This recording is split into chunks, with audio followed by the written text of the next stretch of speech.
This is Human Essence, and today I'll be covering part 8 of the deep dive review of This Is Our Story by Wendi Adelson. So if you missed the first 7 parts, you can find them in a playlist. And today I will be walking while I'm recording this, so you might catch a glimpse of my shoes. So, where we left off, we had Rosa. And Rosa has been now locked into the house and not allowed out except on Sundays when she goes to Mass. You'll recall that Senora Cuencas blamed Rosa for what happened to her with her husband and snapped her arm. So Rosa's arm is still hurting. But she's very surprised because one day when she goes to Mass, she meets a man or a boy close to her own age, a little bit older, who's called Marco. And he asks her if she can come to a party or a fiesta. And she's very surprised when Senora Cuencas says, yes, she can go, as long as she's back by 9. But when she goes, he gives her a drink. She wakes up without her clothes on and bleeding. He tells her that she fell asleep in the car. They never went to the party. He's essays her several times and then says that she owes a debt and that he bought her from the Cuencas.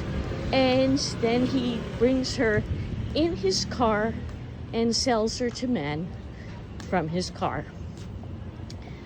Next, we see the chapter about Mila. And Mila from Slovakia is continuing to have all kinds of analogies that she talks, comparing her life to movies and television programs. And she finds now that Chico, the person she thinks is the love of her life, is now in the Hunan Palace's broom closet with another worker cat. And she's so upset that when she's at the VIP nightclub where she works as a stripper, the friend that she's met there by the name of Brittany had been talking about going to Florida and finding a rich man, and that she believes in Mila's dream of going to New York to become an actress when she pays off her debt to Chico. But Mila is really upset by the situation and says, let's go now. And she imagines them like Thelma and Louise, and Brittany just follows along, and they drive to Florida and stay in a motel. Unfortunately, some 2 men come and find them, and they know that Mila has not paid off her debt to Chico. And so they lock them in the room and then take them out and sell them off to 18 men in a day. And so both of these characters are in pretty much the same trafficking situation. So next, we're back to Lily. And Lily now has started a task force and does lots of public speaking because she's raised money for her work, her immigration and asylum work. And one day, a sheriff comes in, Sheriff Jim, and he's from the area.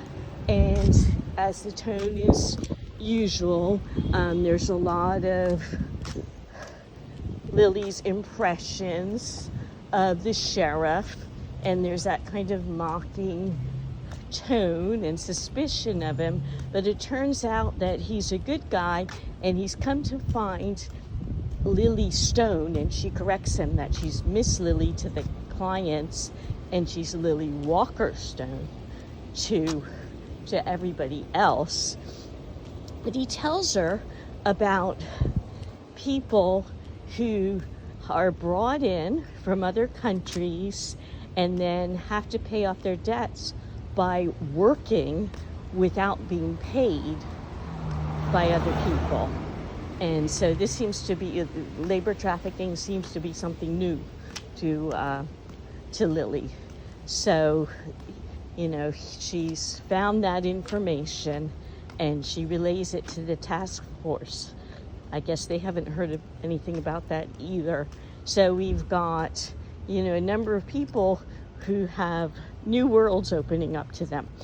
And that's the end of these 3 chapters. So stay tuned for the 9th part of the deep dive review of This Is Our Story.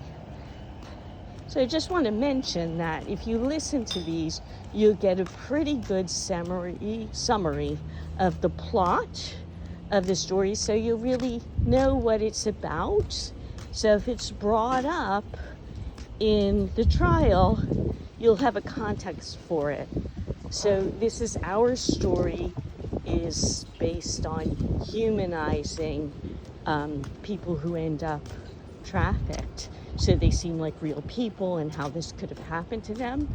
And the story about Lily and her journey and how she changes, like she awakens to this new identity herself, and her eyes are opening to what the world is really like as well. So it's kind of, I guess, supposed to be a parallel for her, in that her eyes are opening up to worlds that she was unfamiliar with. In her case, it's because she came from privilege. In their case, it's because they were vulnerable. Anyway, thanks for listening.